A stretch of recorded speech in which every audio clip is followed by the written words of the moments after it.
Alright, hello YouTube, Clutch here. Alright, I did a GPS video a couple of days ago and posted it, and then I realized when I played it back, there was this awful buzz that was happening in the audio. So I deleted it, and I'm now trying to do another GPS video. It's going to be fairly short because there's really not a lot to say about the GPSs for truckers that are out there. None of them are perfect. None of them are really even great. They're just good, they're okay, and they're a tool. Much like some of the friends I've had in the past. Oh! Anyway, I have, everyone has their opinions. I've had the Rand McNally's, I've had the 720, I've had the 730, I've had the 740. On the Garmin's, I've had the 660, and the 760, and now I've had the 770, and now I've got the 780. Obviously, excuse me while I scratch my nose, I like the 7-inch screen better. I'm 52 years old. It's further away from me on the dash. I like to be able to see it.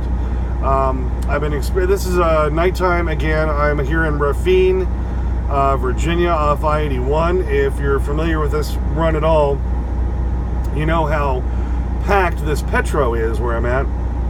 I reserved a spot, and if you watch my video on how to take advantage of TA and Petro points, I used the points to get the spot tonight. I used a Ultra credit to get a spot in Harrisburg where I was last night. I had to pick up in Altoona, Pennsylvania today, picked up a load of signs, like giant signs, that would be put on a building or on a post in front of a building. Takes up a lot of the trailer, but doesn't weigh a damn thing. Only weighs about 8,000 pounds. That's the kind of load Clutch lacks, baby. Thank you. Light loads, which means I get a lot better fuel economy. Anyway, so here I am in Rafine, Virginia. It's what is it today? The 20th, Saturday. So if you're watching this, in the next couple of days, this is that big heat wave going across the country, and it is hot. I think when I got parked here tonight, it was still about 95 degrees with a heat index of 100. It was higher than that earlier today. I know I was sweating like a banshee earlier today when I was strapping the load into my trailer. It was just crazy. I got a shower at the TA in Breezewood. I stopped there to get an alignment done on my truck because it seemed to be pulling a little to the right, and I felt like I was oversteering a lot. So that seems to have corrected that issue. I know crap you don't want to know about, but this is just my trucking life in general, so I'm going to talk about some of that too, and if that bothers you, I'm sorry. Anyway, I said GPS video, that's what I'm here for, okay? There's not a lot to say about them, like I said. None of them are perfect. I wish Garmin or Rand McNally would get together with the people at Trucker Path. TruckerPath, the Trucker Path app. You need to have that on your phone. It's not only good for finding out if way stations are open or closed, it's helpful for parking, and they have all these tiny little mom and pa truck stops listed that maybe only have 5 spots, 10 spots, 15 spots, but it's a great tool when you're looking for a spot, and you can a lot of times find a place you can sneak into late at night, or if you just don't feel like dealing with the giant truck stops, where many times I don't. I a lot of times prefer these little tiny truck stops, like a little Exxon with a mom and pa store there. A lot of times it's a mud or dirt lot. Okay. So that's not that bad, except in winter, right? You can deal, baby, you can deal.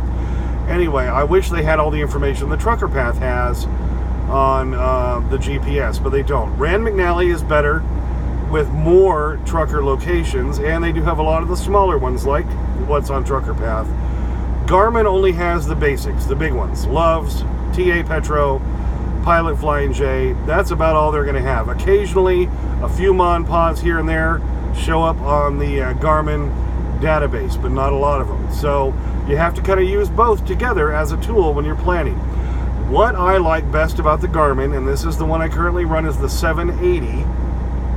All right, that's the latest one. There is a 785 with a dash cam built in. Don't buy it.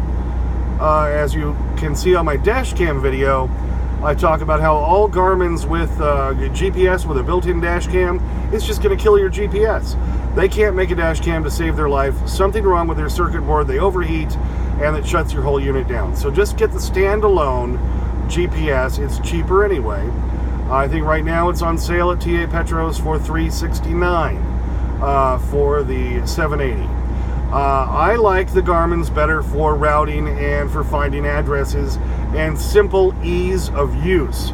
It's easier to use than the Rand McNally. Rand McNally may have a few more features, but it's a little harder to use. Not to mention, I don't think the Rand McNally's last as well. I've gone through a lot of them. Like I said, I had the 720, the 730, the 740, and none of them lasted more than a year. A couple of them fell off my dash and the screen went away. You know, I've dropped this 780 a few times, and it's still doing okay. I leave it on my attached to my windshield on the suction cup, but it sits on my V-Truck dash shelf, so it can't fall down. The worst it can do is if it loses suction on the windshield, which happens a lot of times when I get back out west into to Wyoming where I live, and it's not as moist, the suction cup loses suction, and it just then falls over on my shelf. Well, big deal. Okay, I've talked enough about that. Let me just show you some basic features of the 780. Now, I turn it around, I can actually see what I'm looking at. Hopefully you were able to see me and all my spiel there. Right now, it's just showing, okay, here's the basic screen. As you can see, it says continue to Raffine Road because I'm at the Petro, right there off of I-64/I-81. You can hit the minus button to get a bigger view out and see where you are, and then it'll spin around and aim north. Okay, if you want to look at your whole route, like it'll show right here. If I hit this little funny button up here with a flag on it, okay, then it's going to show my whole route. I'm going down to Macon, Georgia on this load with these signs, and hopefully you can hear me. I know the volume's not as good when I have the camera turned around. All right, so there's a look at my whole route, which is kind of cool. Neat thing is, then you can zoom in if you want to, and you can just move it around so easily. So like there's Charlotte, all right, there's 77, which I'm going to be coming down, there's 81. Easy to zoom in and out. It's just very easy to use. Now say I wanted to change my route a little bit. See this funny little button? Well, it just disappeared. All right, right there, this one here, touch that one, all right, and it's going to let me change my route if I feel like it. All right, so what I'm going to do is zoom in again, and you can see I actually already have changed my route because I'm trying to look below my screen here. All right, so here's what's happening.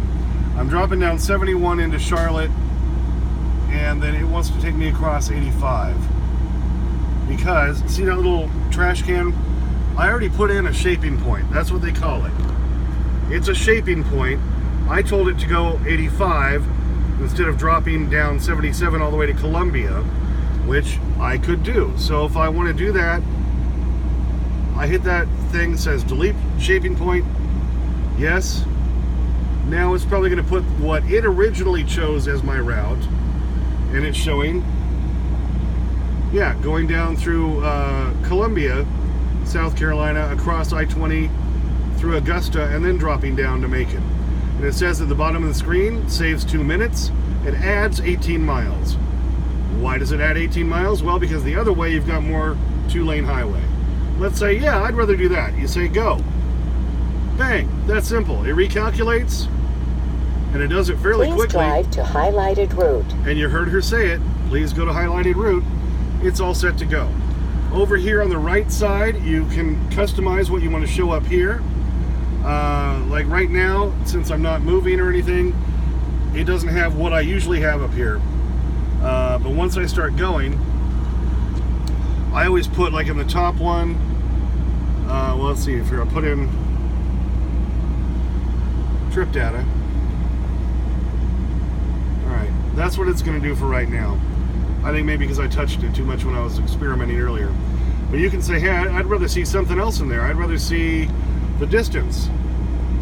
Okay, you can choose via point distance. Bang. Now that's up there on the top, 539 miles. It's going to take you 9 hours, 3 minutes. All right, and then if you have your full distance here on the bottom, that's going to be if you have a trip with extra stops in it. All very simple. The 780 will connect wirelessly to your phone through Wi-Fi, and it'll turn on weather or photo live. I can't do that now while I'm videoing. It gives you more information. Also, on the 780, if you have the Wi-Fi connected, I'm going to turn back around now.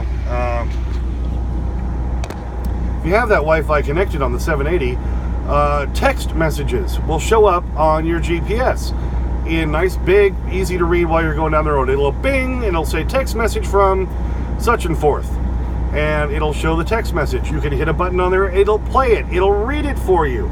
That's kind of cool. That's one thing I do really like about the 780, okay? Like I say, none of them are perfect. You need to use this in conjunction with your Trucker Path app and a map sometimes. I mean, remember, this is just a tool, guys. This is not the end-all way to go. Sometimes the Garmin actually is a little too stringent, and sometimes, like when I was in Brooklyn, New York last week, it was trying to tell me I couldn't take, I think, the Long Island Expressway when I could, because it was saying it was a 12'9" height limit. That wasn't true. But I'd rather be safe than sorry.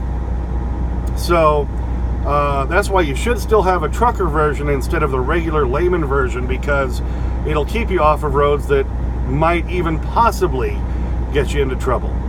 Like I say, sometimes it does some weird crap. Like when you're going, when I was going to the TA in Harrisburg, Pennsylvania, it was telling me when I left there I needed to take 3 different highways way around because it thought there was a weight limit on the road when you leave the TA. There's not. But, you know, again, use your head. That's what it's there for. This is just a tool, like anything else you're going to use on the road. So, but overall, I do like the 780. Got some cute little features, like the fact it'll put text messages up there. That's kind of cool. And if you have it connected that way, and a phone call comes in, it'll show you who the phone call's coming from. That's also pretty cool too.